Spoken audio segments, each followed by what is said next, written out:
Hi there, Sharon Horne-Ellstrom here. Welcome to day 75 already of our Be a Better You annual challenge. Today we're talking about energy and enthusiasm with respect to communication in our communication.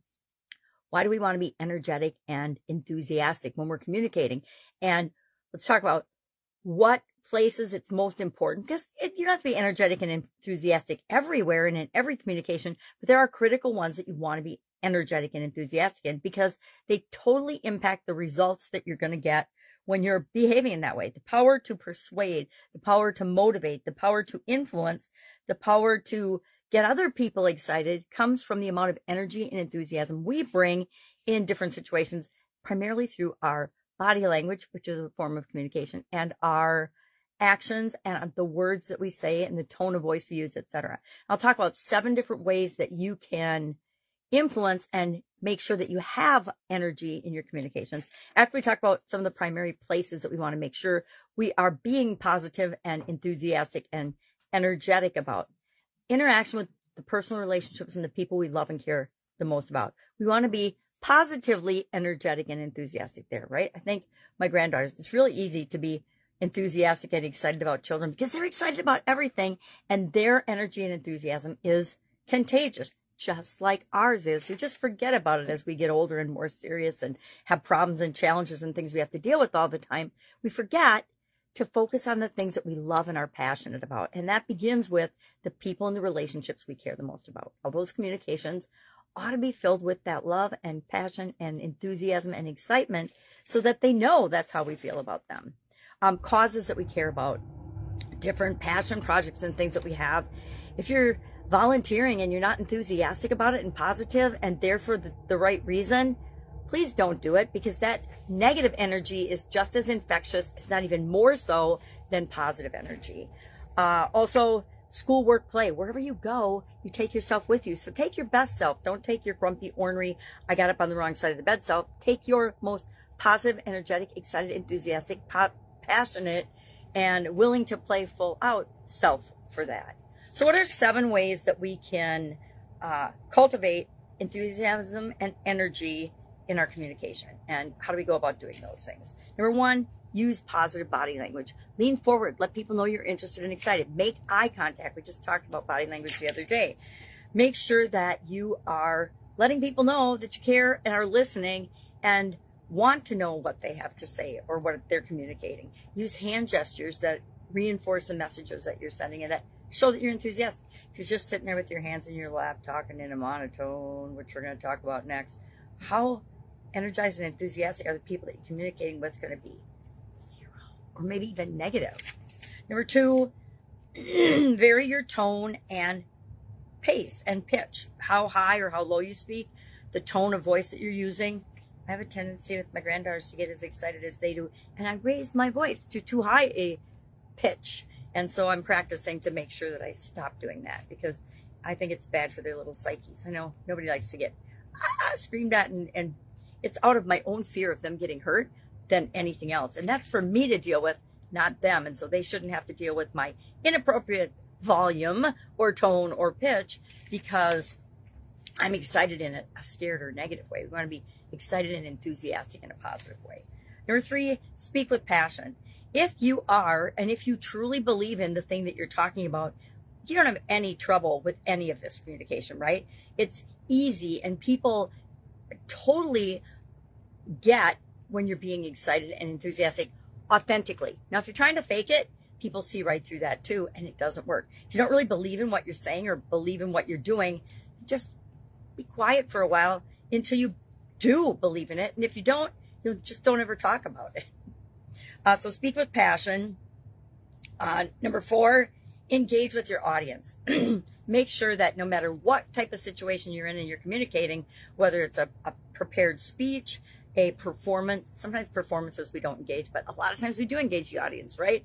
We look at them, we bring them into the story that's unfolding, and we get them laughing and clapping and engaging and cheering or singing along, whatever it might be. But we want to invite our audiences to be as excited and enthusiastic as we are. I think of Tony Robbins events. I've been to several Tony Robbins events and been to a lot of different events where he's been a speaker. And you don't just sit in your chair with Tony Robbins. I mean, almost nobody can just sit and watch Tony Robbins unmoved, because he brings so much passion and so much enthusiasm and so much energy to every presentation he gives.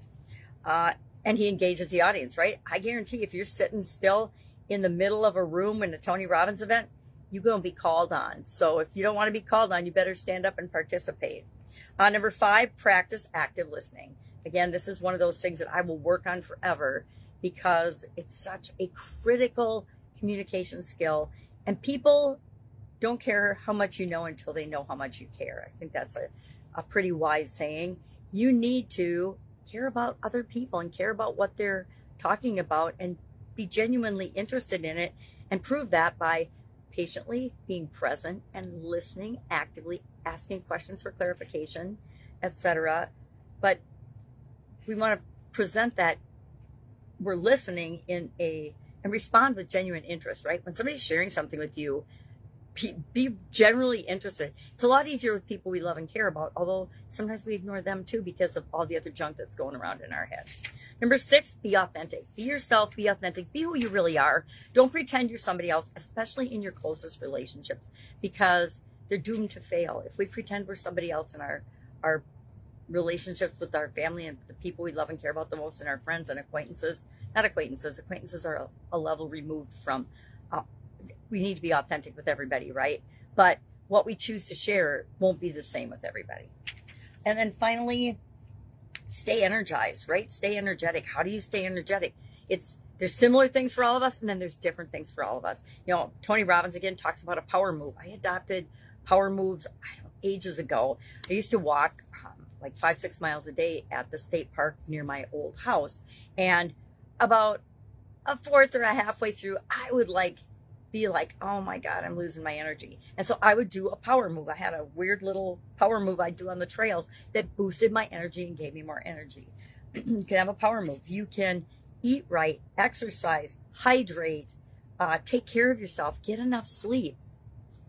All the things that help us to be healthier physically and mentally and emotionally, help us to be more energetic, more positive, and more enthusiastic in our communication. So what are we going to do today for an action item?